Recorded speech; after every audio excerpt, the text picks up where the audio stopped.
ನಿನ್ನವಯಾರ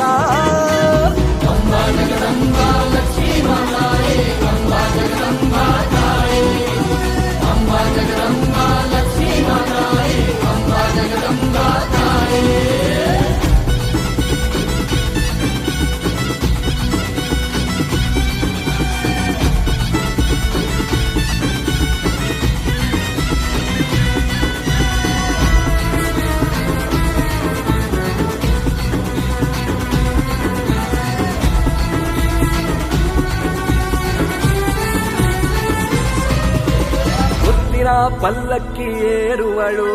ಭಕ್ತರ ಹೆಗಲ ಮೇಲೆ ಮೆರೆಯುವಳು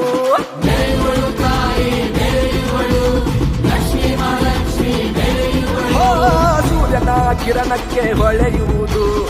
ಆಯೇ ನಿನ್ನ ಗುಡಿಗೋಪುರ ಬಂಗಾರದಂತೆ ಕಾಣುವುದು ತಾಯ ನಿನ್ನ